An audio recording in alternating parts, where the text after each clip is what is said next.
Hello, everyone. It's great to see you out there virtually. It's fun to see all the hellos coming in on the chat. My name's Charles Eldermeyer. I'm the project leader for BirdCams, and I'm here today with Ben Walters, who is the communications specialist for the BirdCams, who's working behind the scenes to make sure things run smoothly and to answer any technical questions. And we have a really special guest today, and you can turn your camera on, David. And he's the reason why we're having this conversation. Artist David Cohen, who imagined and brought to reality a stunning sculpture that'll be the focus of our conversation today. Hello, David. Hello, everyone. Great. Looks like there's some welcomes coming in from the chat as well. So welcome. So I thought we'd start this conversation by trying to orient people to like really how cool this piece is right off the bat. We'll dive into some details of like the actual construction and the craftsmanship, and then back out a little bit after that and talk a little bit more about, gosh, what really is the inspiration and the motivation for this work. So if that sounds like an okay path for the next half hour to you, Sounds great. Sounds awesome. great. Let's just jump in. So you want to go and it's good with me. Perfect. Well, let's start out with a nice overview image of the piece. I don't know if people really understand how big this piece is, but when you first look at it, what do you think people would take away from their first glance at this piece walking into Corson-Mudd? Wow, it's a beautiful space to have this work displayed at, and these are life-size carvings.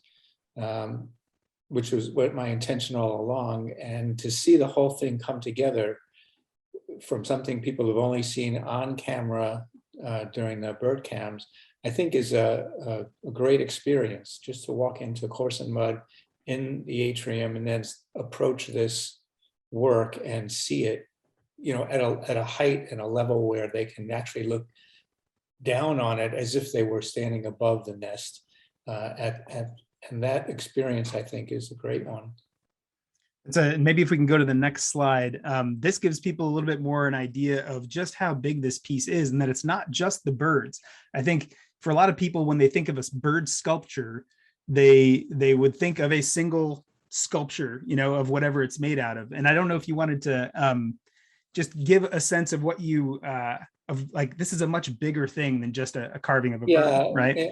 I would say close to 100% of carvings that bird carvers do are an individual bird or a parent and an offspring, but it's in a very tight setting, because we also, as a male way of working, we carve the setting that we want the bird to be displayed on, and that takes a significant amount of time as well.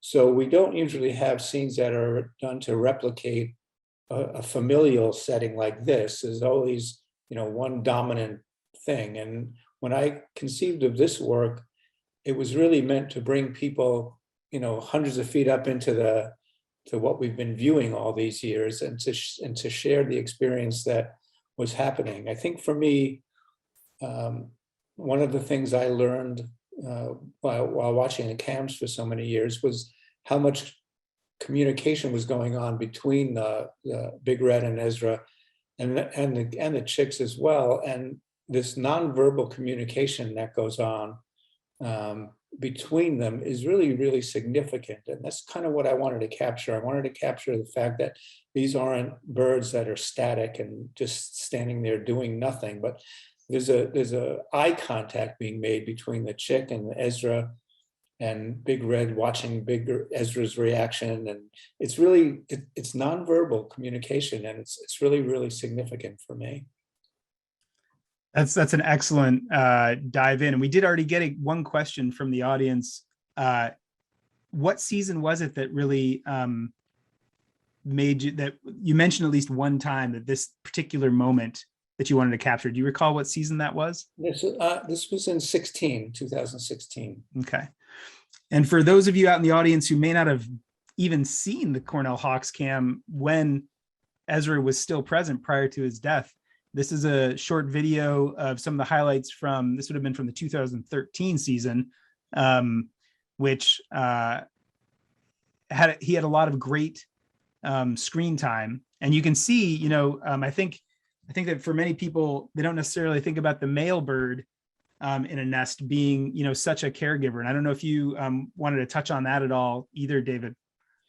Well, I did, because that was one of the things that immediately got me interested in these creatures, which was the fact that, and I know a lot of this, to you scientific people may not think that it's there or not, but I always had a lot of desire to be a great dad to my son and family, and I started to see the great job Ezra was doing as a dad, and I wanted to say, hey, this is something that I can use as an inspiration in my work.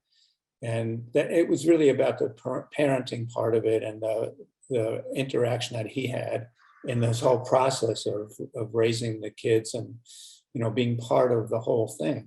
And I think for me, that was very, very significant. That's, I think, something that our audience, who you were obviously a part of at the time, really found stunning about Ezra through the years, was his level of just very apparent dedication to this nest. I find a lot of humor in it too. It's like in the clip we just saw, Ezra's there and he's doing his part and watching, and then Bigger landed on the other end of the light tower there, and she starts strolling up, and to me it's so funny to imagine what he might be thinking. Oh, here she comes, she's going to buck me out of here, and it's just going to be one of those things. And she's been very, I don't even know the right word, but they have a great amount of respect for each other and a lot of dialogue going on. Like, all right, you've been sitting, go find some food, I'll take over now. You can write the captions all you want and spend all day writing what's going on. And of course, like you said, we don't really know, but I just can see these parents saying, these kids are going to be getting hungry, you better get the heck out of here and find some food, and things like that. So, that, again, nonverbal dialogue is a big, big part of what kept me attracted to watching these creatures. Well, and I think you bring up a great point before we jump into the fine details of these sculptures. Our understanding of our lives is really our first opportunity to try and understand the lives of other animals. And, the cameras really brought us up close and personal and intimate into the lives of these hawks. And I think it's a perfectly reasonable angle for thinking about and exploring.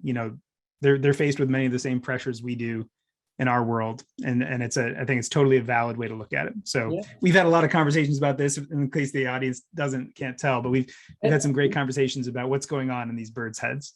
And one of the things that excites me about it too is that humans, we have a particularly unusual, or in the animal kingdom, we don't always tell the truth, and we find ways to manipulate what we say in order to convince other people.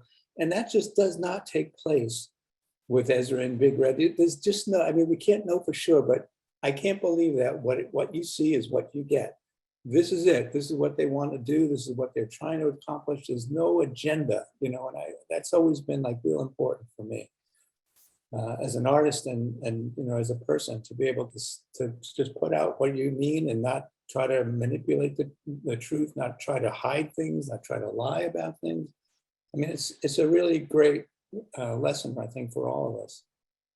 It's actually a great segue into diving into the details of these sculptures, because really your artistic efforts are what is making the connection between this memory and this living thing, and trying to etch out that moment in time and tell it truthfully, artistically, and really, not being an artist myself, I don't think people really understand the level of detail that is contained in these sculptures. So I wonder if we could just start, Ben, with let's start from the very beginning. What does a sculpture look like before it becomes that sculpture? And David, you can tell us what we have here. Well, this was a Big Red's blocks of wood. There were 3 blocks of wood, one for her body, and then 2 smaller ones for her wings. because, I have her in a semi-mantled position. And in order to have carved that out of one single piece of wood, I would have had to, first of all, wasted a lot of wood, but also had to have a large block that was unmanageable in terms of workspace and being able to craft it. Some people have used huge blocks, and they actually use chainsaws to just hack off big pieces of the wood. But I tried to minimize the amount of wood that's going to be wasted in the design. And what you see here is a profile on the side of the main body, and then you see a profile of the wings. And the wing pieces on top here are probably about 2 inches thick, and then they have to be carved out so that you can get the curvature of the wing. So you need that 2 inches from the bottom to the top, and then you hollow it out as you go along. The body block has to be life-size to accommodate her actual natural body and width, height, and length. So that block was pretty heavy. So if we move on to the next slide, Ben, that'll give people more of a sense of what goes from point A to point B. So what do we have here? This is when you start taking away the wood, that you start chipping away at it to get into the shapes that you want. And you can see this whole side is flat, but ultimately birds, because they come from eggs, is what I've been told, the whole thing is round. So you begin shaping and carving to get to the body shape.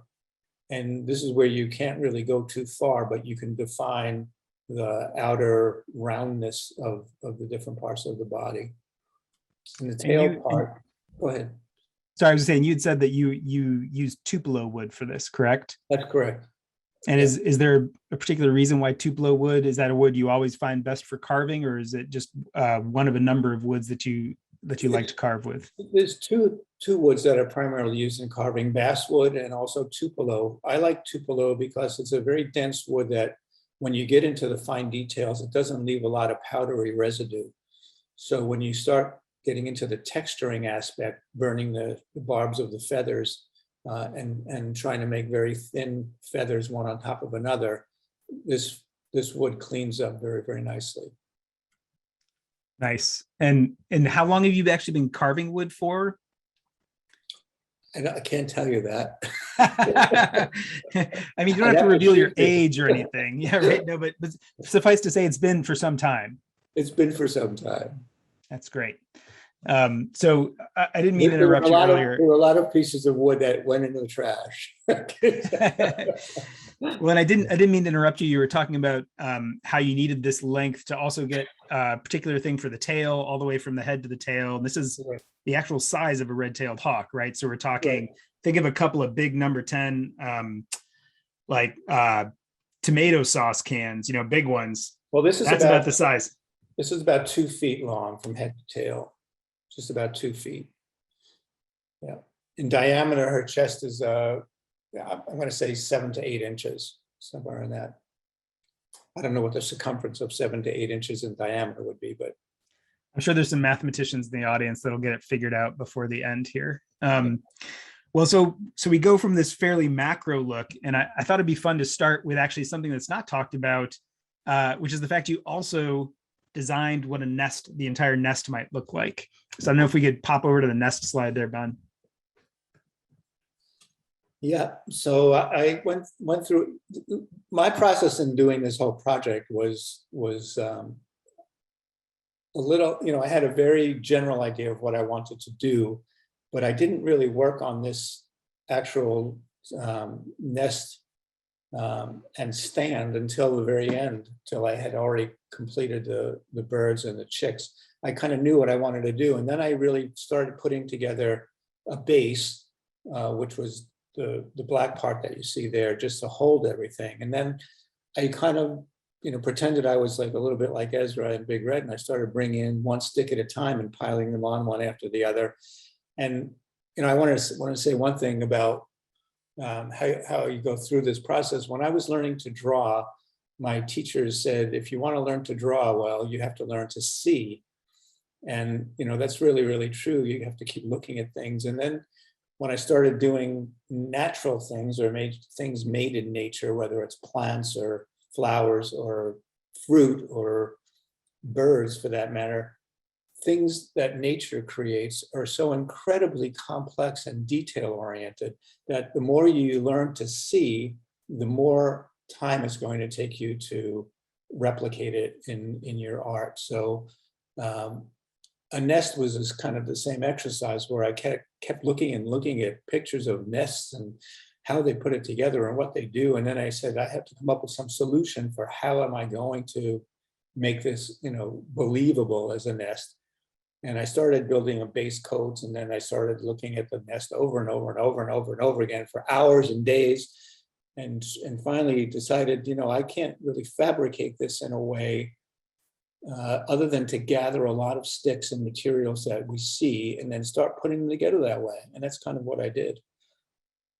It was really fun to be there as part of that. And some of the sticks you brought with you, and some of them were actually gathered from right around campus, which is you can see, some people might be able to see in the background, there's a garbage can with a bunch of sticks sticking out of it. And the maintenance staff, even at the building, was helping with bringing in materials that could be of use for the final nest prep, which was really exciting. The pragmatic side of that is that I didn't want to have to transport all these sticks in my car coming up here, but I had to get some that I could work with it in my studio that had been dried out for quite a period of time.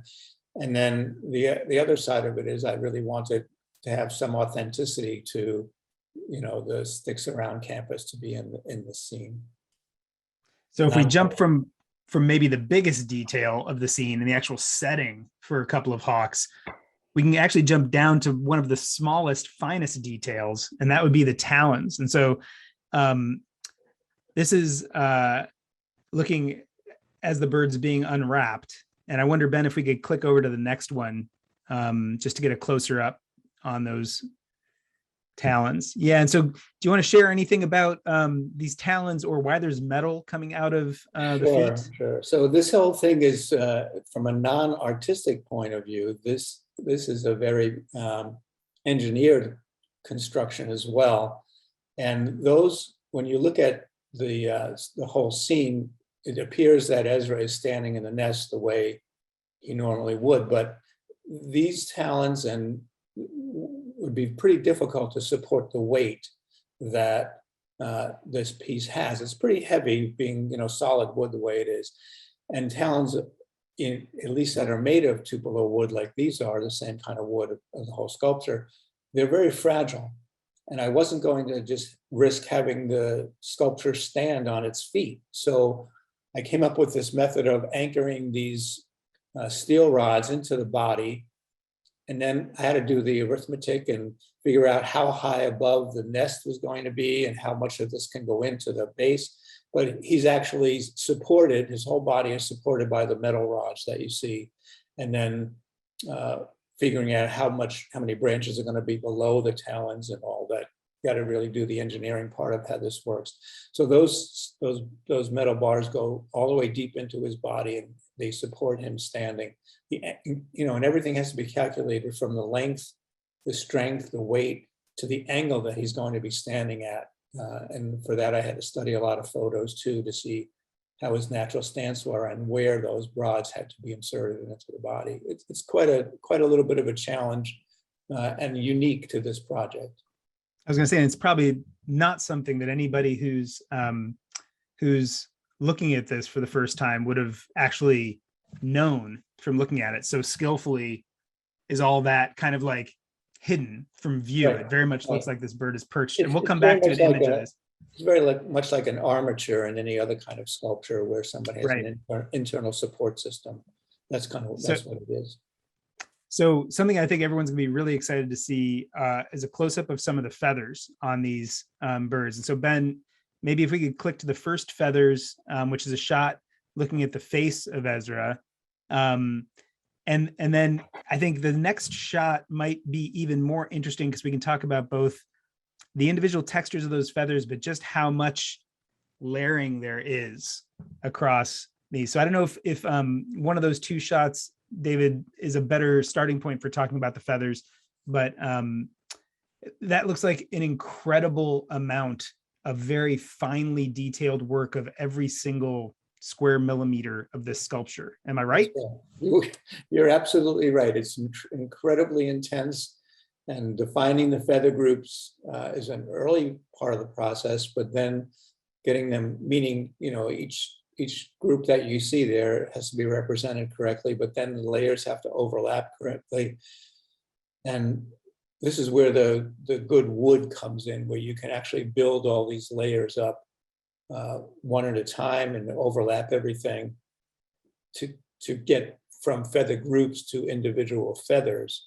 And then when you get around the face, like in the last image, you guys know better than I do how many different types of feathers there are on these birds, and everything from the tail feathers to the areas around the face, those are all different types of feathers, and you want to represent all of those as best you can. Yeah, I mean, it's really breathtaking to see it in person. And the photos do an okay job of showing you a little bit of that definition. But in addition to that carving, this is also painted by you, correct? That's correct. The process is basically shaping the body, then defining the feather groups, then defining all the feathers and working all the individual feathers. That's all on the base wood, and then they all have to be textured with wood burning tools to get all the barbs and the all the shapes that you want in each feathers, whether there's some little waves and curves and things like that. And then the last process is painting all of that. And you don't paint in one layer of paint, you paint in multiple semi-transparent layers of paint so that it builds up the color. It takes a tremendously long amount of time to do that. And I couldn't even tell you how many hours go into something like this, but it's a long time.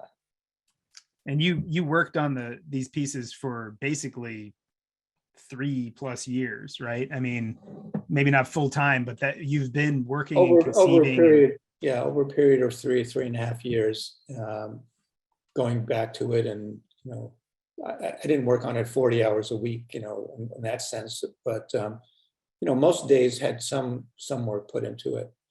A couple of breaks here and there when I couldn't stand it anymore. Well, and Ben, if you want to flip to the next slide, I think one thing, the single thing you didn't actually create as a part of this that people might not know that is also a really significant element is the actual band that was on Ezra's leg.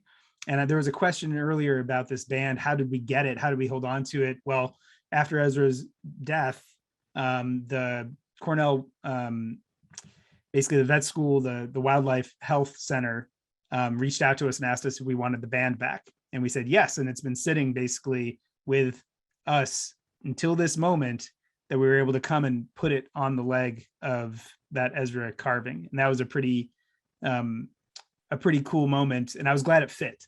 You did a good job of sizing the leg correctly. Yeah.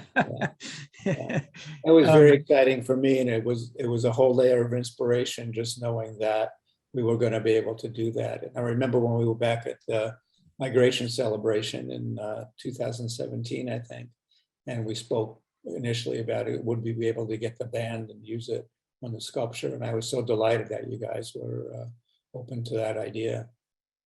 Yeah. So we have one more detail to get to, because we're coming up. It's amazing how fast a half hour goes, and I'm happy to stay on for a few minutes after, but I know that the people in the audience might have other things to do, and you might even, David, and they're not going to stick around for me. Can we flip forward to the next slide, Ben? Because I think one thing that people don't realize as well, they might remember it from the first slide, but there is a chick and a couple of eggs. And this chick is also a testament to detail-oriented focus. And I wondered if you wanted to say a few words about how you achieved that downy look on that inquisitive, hungry face for that chick. Yeah, so it's another marvel of my own engineering, and it's really kind of a trial and error thing. But what I wound up with doing was almost like you think of like a hair transplant that someone might get, and I wound up shaping the body and the head, the face out of Tupelo wood, and then making holes all around the body, little tiny holes, and then I used acrylic rope and unraveled it so that it was in these little strands of rope And then I would gather a few of those, twist them up and push them into the holes all over the body. And then I gave it a haircut to kind of shape it to the body. The face, of course, is, and the eyes was painted, but the rest of the body had a hair transplant out of synthetic rope. Well, it's really beautiful. And really, those are some of the details that we wanted to try and just like convey to the audience. We're trying to whet appetites here. We're trying to motivate people to want to come see this sculpture and obviously see the Hawks themselves. Not Ezra, but this will be your best chance to see Ezra in person from here on out. And before we kind of close for the half hour here, we're going to tell people where to see it. We're going to show a map here in a couple minutes. But I think the audience would really appreciate hearing from you, David, a little bit about your motivations for sharing this piece, for making this piece. You've mentioned a couple things earlier, talking about how beautiful it was in the nonverbal communication, but you've literally spent multiple years working on this, and now it's going to be able to be viewed by the entire Cornell community. And I wondered if you could just speak a little bit to your motivations. Why was this something that was worth your time? Well, when Ezra passed, I did a half-size sculpture of him and brought it up to the migration celebration for display there. And the Hawk community and the Lab of Ornithology community that came had such an overwhelmingly emotional reaction to seeing this sculpture that it really inspired me to say, you know, these people deserve some kind of memorial to Ezra, to this Hawk family, because the bird cams work on, especially on the cams for me, just really inspires a lot of people, scientists, artists, just nature lovers. And I wanted to provide something for the community that's ongoing, and the work that you folks do to bring people into this part of nature. So that was really the main thing. It was about you. It was not you, Charles, but you, this community of people that loves this stuff. And for me, in my heart and in what I wanted to do was create something that people would have to enjoy over and over again if they want to. Well, I can definitely say that we appreciate it, and it's been really fun being a part of that process and just being watching your creative process unfold. I think I speak for the whole BirdCamps team and obviously the community when I say that. So we've had a lot of questions about where the carving's located. I want to see if Ben can throw up a map for us. It's actually located in the atrium of a place called Corson-Mudd, which is a building literally 250 meters west of where the Hawk nests are. And the great thing is it's open to both the Cornell campus and the broader community, assuming that COVID regulations stay the way they are or continue to get better.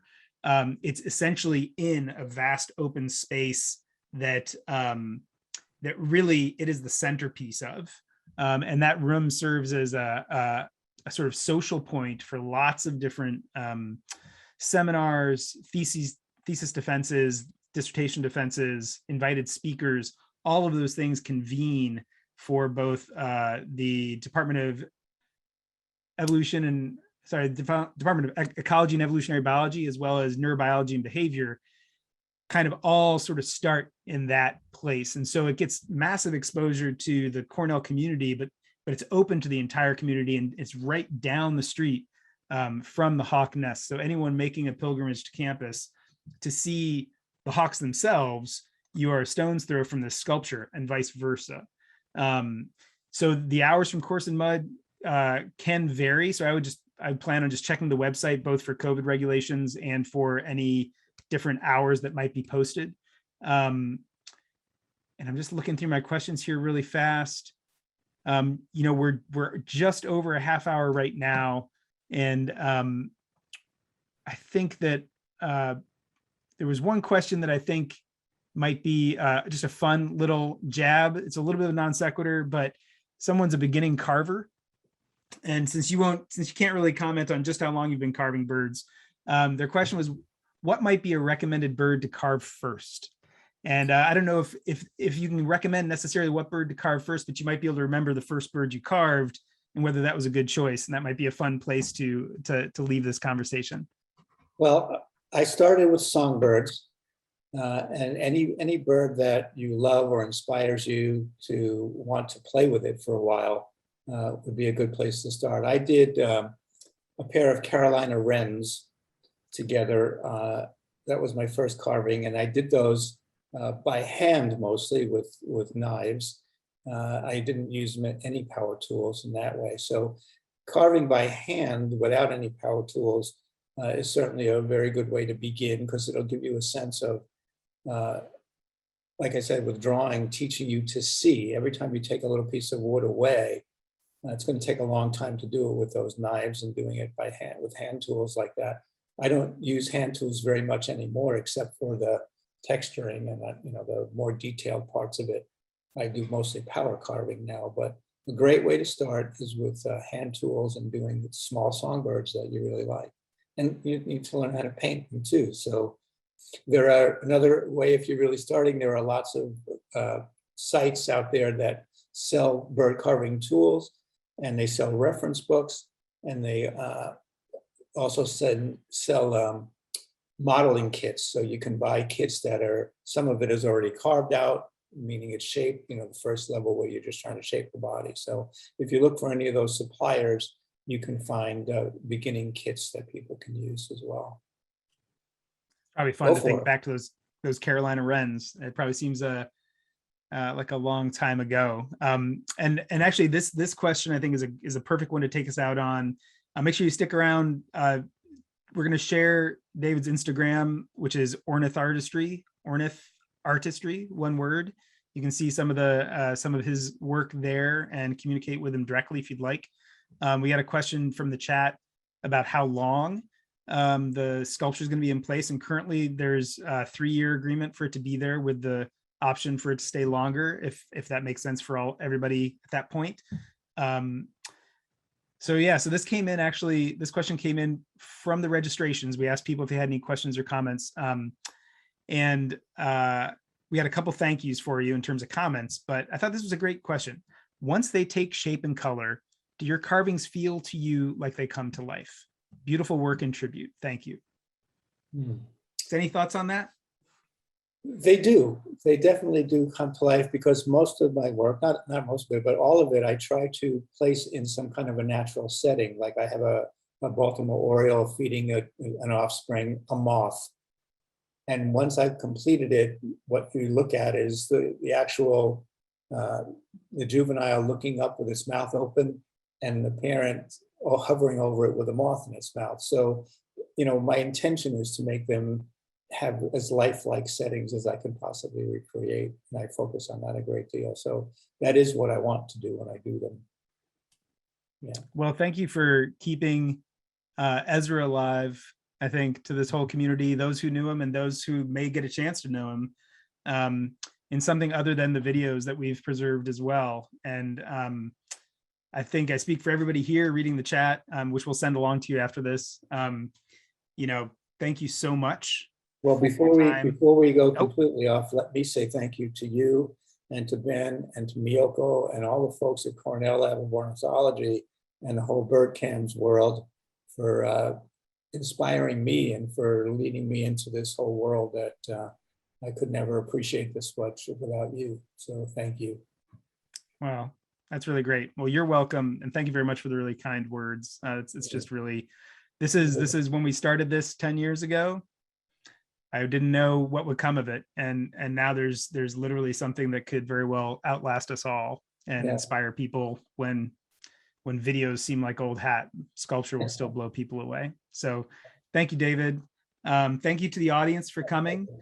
And as we said before, if you're looking for David on Instagram, Ornith Artistry, you can check out the Cornell Hawks, which there's not a lot happening at the nest right now, and as well as our other cams at allaboutbirds.org/cams.